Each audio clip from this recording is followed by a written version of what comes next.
Hi there, Leslie with Moxxi Coffee Company, and today I am meeting with Melissa Harrison. She is a coach, and one of the things that attracted me or really got me interested in speaking to her was I saw one of the first lines on her website talked about being an ambitious woman and surrounding herself with ambitious women.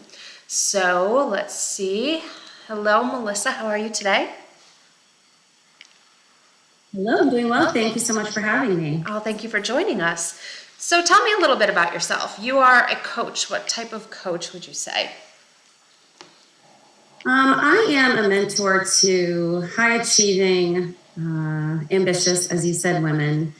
But I'm not your typical coach, I don't think. I integrate psychology. I have a master's in psych, behavioral science. I have a grad cert in that, and also my own take on spirituality. So I like to use all three things in conjunction. And these women I find, they're amazing, right? And life tends to, come easily to them in a lot of areas. But then they start to feel like they have to force things, and that's when things go a little wonky, and that's where I come in. Okay. How did you get into this? I know you said you have a master's in psychology, but this isn't the typical, I would say, probably road or path to take with that. It is not, no. I would have to say there were two things that sparked it. One was my darling oldest child, who had some, I would say, behavioral difficulties. And I was looking to, this is probably over a decade ago now, I was looking to find whatever I could to help our relationship. Because it got to the point where I just realized, obviously I adore my children, but you also want them to be able to behave a certain way and, contribute to society. And it got to the point where I just said, you know what, my relationship with this child is more important than anything. But I was still thinking I was going to change him. And then I came across a program that I took that actually changed me and how I reacted to him. Imagine that. Imagine that's how things adjust. So there was that. And so I started kind of playing around with, if I just change my response to things, the things change. And I used that in dealing with my ex-husband when we were getting a divorce. It was very contentious. Litigation was insane. And I remember thinking, you know what, if it worked with my child, it can work with this. And it did. We went from a really horrible custody battle to now we're told all the time by teachers, you guys need to teach a course on co-parenting. And from there, I realized, I would love to take that course. Let's chat after. I realized that there was such a need. I just started sharing. I didn't even intend to start a business. I really just started sharing things I was learning. And a lot of women like me, type A, up in their head all the time, started, private messaging me and saying, this is really helping me. Thank you. And I thought, I need to do, my heart just went, okay, this is it. This is what you need to do. So it was born. The aha moment. How long ago was that, would you say? Oh, what year are we in now? I would say probably about 8-ish years ago now, because I think the business has been official for almost 7. So, what were you doing before that? Way back in the day, I worked as a paralegal, and then I was an English teacher for a number of years, and then I stayed home with my kids. And it was while I was home with them that I started the business, and then I got my degrees. So, yeah, that's one of the toughest jobs I've ever had was the stay-at-home mom. It's very challenging. Yes, it is. Yes, it is. So what are some of the things that inspire you? Like, who are some people that you look to for, inspiration? It's tough for me to name specific people because it's not, for me, it's more about someone's energy. And when I see and feel that they are relying on faith, when it looks like things aren't going to work out and they're like, you know what, I know what my heart is saying and I'm going to follow that. And it doesn't matter what the conditions are. But that to me is in all walks of life and all different types of careers. But my senses are very drawn to that as I go through my day. I'm very aware of people who are either like that or who value that and are trying to incorporate that. That just lights me up. I love that. That's amazing. Yeah, I mean, it's surrounding yourself with like-minded people. I think that's the key. It's one of the things that we, really focus on with the foundation is just, you get those people in a room together and you can move mountains. It's amazing. Absolutely. So when you tell people that you have a degree in psychology and you're a coach, do you get like some kind of reactions to that? I do. I get more of a reaction like the what when I say, because my degree in psych is a specialty in leadership development and coaching. It's not a therapy degree. So when I say I'm a life coach, I mean, we know anyone can hang their hat as a life coach nowadays, right? It's not a regulated field, and there are governing-ish bodies where you can get certified, but it's largely unregulated. So, but that's what I am. So then when I don't want to back it up with, but wait, I have a degree in psych, because then it's like, well, why are you justifying? So I think it's more, and it's becoming more accepted now. And in the circles that I'm in, they're all professionals and they all know that I have the degree. So I think it's more, why did you choose the route of coaching that you did? Why not just be a therapist? I think that's more of the curiosity. Do you get, because I think that in some circles and in some people, they just hear life coach, that in and of theirself, and they, the big eye roll, like what does that mean? What even is that? I mean, I know I've worked with a life coach, and when I tell people that, they're like, Right. What would you say are some of your successes? So my goal is always to have my clients trust themselves. I firmly believe that the answers are all within, and I don't mean that in some kind of cheeky way. I find often, especially with the clientele that I have, they're so stuck in their heads that they're not in tune with who they really are anymore. They just have this narrative running, and so many of us do. And so what I find so rewarding, what I consider successes for my clients, is when they are able to let go of the chokehold that overthinking and overanalyzing has on them and start trusting their intuition and really follow that without needing reason to say yes, without needing that permission, without needing to justify themselves. And their world just explodes in the best way possible.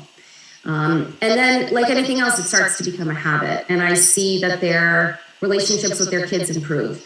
Their careers take off in ways that they never imagined possible. They have opportunities that they couldn't even fathom. It's like they fall in their lap. I mean, we know it's not like, just sit there and like say, oh, I want this, and like it just happens. Obviously, there's action involved. But once they start tapping into that, it's like game on. And I do have the training to help them behaviorally, but also through navigating trauma. I do have training in trauma because you can't be human without experiencing some level of trauma. And it's really important to be able to process that the right way, not to ignore it, obviously, but to really handle it in a way that sort of lets you use it to your advantage. Yeah, I think a lot more people are starting to tune into that. I know that myself. I've been diving a little bit into CTPS, PTSD, and the polyvagal theory and all of that, and it's been, quite wonderful. I think that it's an awakening of sorts. Would you, are you seeing that as well? I really am, and I think for a while, there were like the early adopters who came out and said, whoa, we got to address trauma. And everyone was like, oh my God, we have to feel our feelings. Like, what are you talking about? We want none of that. But it's really, and my clients especially, because they're so in their heads, to avoid. It's always an avoidance thing. It's so much easier to just go, oh my God, that doesn't feel good. I'm going to rationalize it. And that never works. You can't overthink your way out of that, which is typically, the route that they take. And so what I'm seeing now is, there were the early adopters, and then it was like the bandwagon, and then it was like everything's trauma, which no, it's not. And now I think we're finally seeing a level out, and it's really not as big a deal as it's made out to be, and it's not as scary as I think people assume it's going to be. It's just one of those it's like new, and as soon as you get used to doing it, it's like, oh, that's okay. Yeah, I also think that people hear the word trauma and they're like, well, nobody hit me when I was a child, and, I had a roof over my head, so clearly I couldn't have any trauma in my life. And then it's like, well, no, Right. maybe there's a little something there, but, Yes. So what would you say are some of your biggest obstacles? I mean, just to say, this is what I need to do and then be doing it. There's got to be something you've had to overcome. Yeah, I would say my own addiction to overthinking. I mean, one of the reasons why I know I'm successful and why I'm so good at what I do is because I always practice it myself first. It's really important to me that I'm living as best I can what I'm teaching. So definitely, I love that you're focusing on fearless females. Years ago, when I had my first website, it incorporated fearless, like the word fearless. I forget exactly what it was. But for me, being fearless, like at first, over a decade ago, I thought it was about seeing fear, feeling fear, and going, nope, not dealing with you. And now it's so much more about just integrating it and letting it be there and being indifferent to it, not ignoring it. But that has been a challenge for me. And again, it allowed me to go up into my head about everything. So it's a practice. It's a practice for me every day to be like, Melissa, get out of your head. Get out of your head, get into your heart. But the benefits are phenomenal. Just phenomenal. I can't imagine living another way. Can you share a success story with us? Obviously, no names, no. Sure. Oh goodness, which one would I? So I had a client who was going through a pretty nasty divorce, and it involved custody issues, and she was terrified that the judge was not going to order in her favor. I will never guarantee a specific outcome because I don't think that that's ethical to do. But what I wanted her to know is that if she just remained open and stayed in her heart and stayed in touch with what she knew her truth was and spoke from that, then the judge would hear what he needed to hear. And she went in just like that. And I think there tends to be an attachment to a specific outcome. And when we do that, we have this very narrow focus of what we need to say and do, and it becomes very rigid instead of like the open, flowy, follow your gut behaviors that really benefit us. So she went into court and she spoke from her heart, and she got a really beautiful order that honored her and her kids, right? It wasn't about winning. It wasn't about some sort of like, I have like an up. It was what was really in the best interest of her and her kids. And that happened. And she's not the only client I've had who's had advantageous court decisions using that same method. Because again, it's not about like winning a court case. It's about what needs to happen for everyone's heart, if you will. Yeah, I mean, those particular situations can get, very emotional and they're tough. I've been through them. I wouldn't wish it on anybody. No, it's, yeah. Who would you say is your biggest supporter? I know for myself personally, I am the most successful when I have, my cheering section in the back. Who is that for you? I would have to say my kids. Yeah. I don't, it's not, like with a partner or with parents or with friends, you sort of lean on them, right? And so it's a different sort of support and sharing section. But my kids they've been with me from ground zero. They've seen me build this. They've seen me follow my heart. They've seen me scared and angry and they've seen all of it. And every win, they're right there high-fiving me and celebrating me and going, of course that happened, Mom. And it's just that innocent belief, like, well, yeah, Mom, you of course, it's you, Mom, like you can do it. That's, oh, right, of course I can do it, So. If only we could see ourselves that way all the time, right?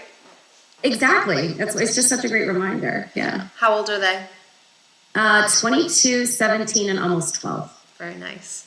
I have almost 21, almost 16, and just turned 2. Oh my goodness, that's quite a range. Goodness. Yeah, it's fun. My 2-year-old turned 2 on Thanksgiving, so it was a nice day for everyone.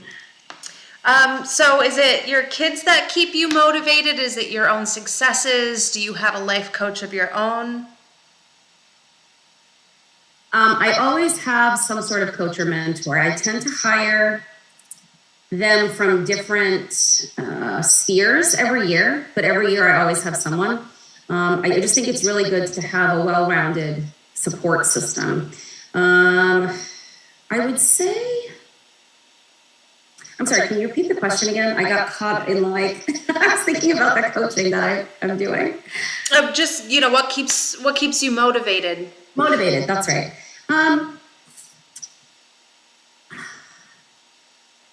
Just a knowing that this is what I'm supposed to do. Like when I'm teaching, when I'm sharing, when I'm coaching, it's almost, I don't want to say an out of body experience, but it's flow. I'm just in flow. And I just know that I'm meant to do this. And I didn't start necessarily knowing that. I just knew I had something to say that felt important.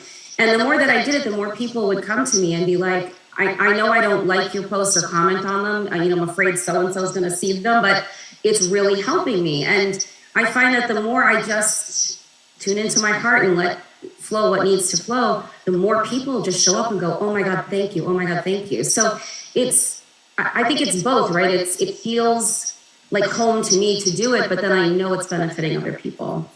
That's amazing. So what do you do in your downtime? When you're not coaching, what do you do to relax and enjoy life?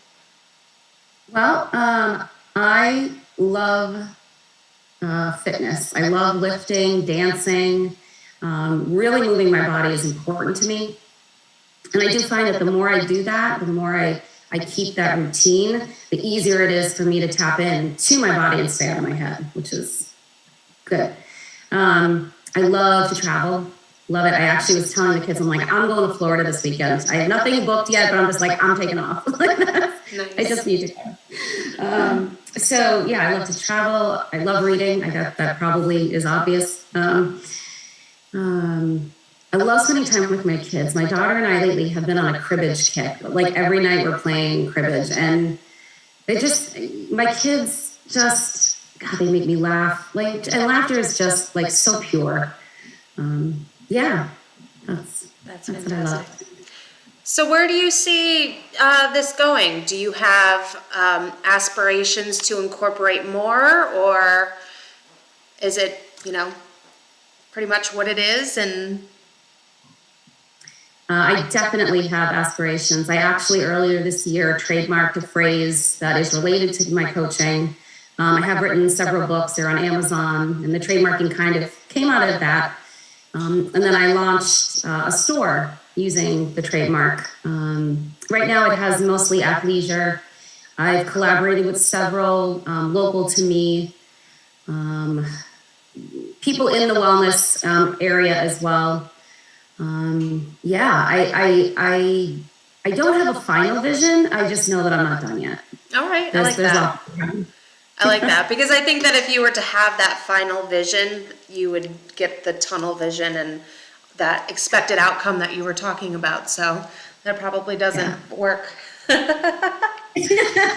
Not for me anyway, it doesn't. So, obviously advice is kind of what you do for a living, but just in general, if you were to have advice for someone who is trying to, get into doing what you're doing on a little bit more of a, we'll say a professional level than just hanging your hat on, I'm a life coach now, what kind of advice would you give?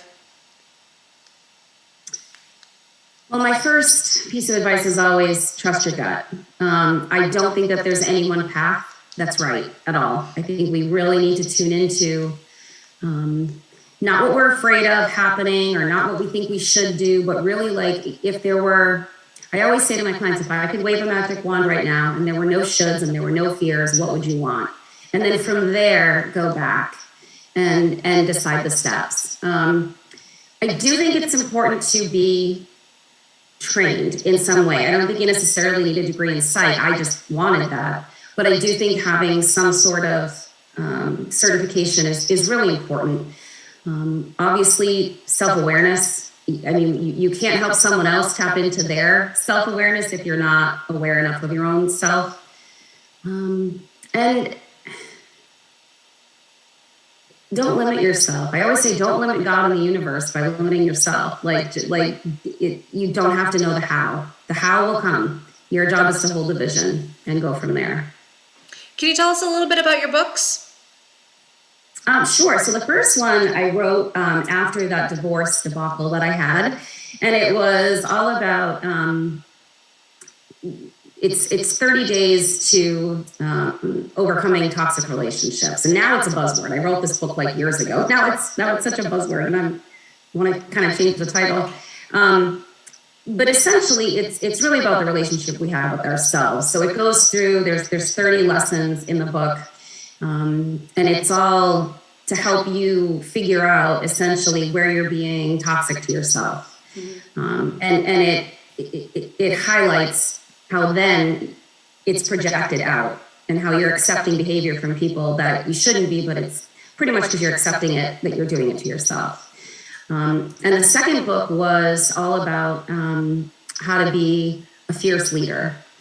So many of the women that I work with are leaders in various ways. They're business owners, they're professors, they're, moms who are leading their children. And unless we're leading ourselves well, we can't lead other people.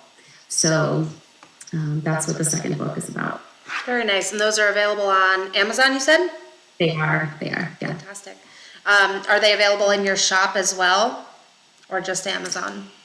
Not yet. Right now it's just Amazon. Okay. And I just have 2 more things for you. What is your favorite quote and why? I always say, I love life and it loves me right back. That's just, I don't know where I heard it. I don't know who said it, but I just, regardless of what's going on, if I just accept the moment and love it for what it is, no matter what happens, it transforms, and it's like magic. I love that. And then last question, what does the word Moxxi mean to you? One of the things that really intrigued me when you reached out was because to me, Moxxi is just like being fierce. And fierce feminine is what I teach. So I guess it really means being true to yourself and having the guts to do it, having the courage to do that, because it's not always easy. Wonderful. I always like to see what that brings, because I either get Moxxi, I love that, I identify with that, or what is Moxxi? I don't know what that means. And I'm like, I can't teach that. I don't know how to teach that. You got it or you don't. Correct. Well, thank you so much for joining us today. I really appreciate you taking the time. I absolutely love what you're doing. Like I said, as soon as I saw ambitious women all over the website, I was like, I want to talk to her. And I can't wait to get one of my hands on one of your books. I think I'm going to start with the second one. Wonderful. Thank you so much. I appreciate your time. Thank you. We'll be in touch.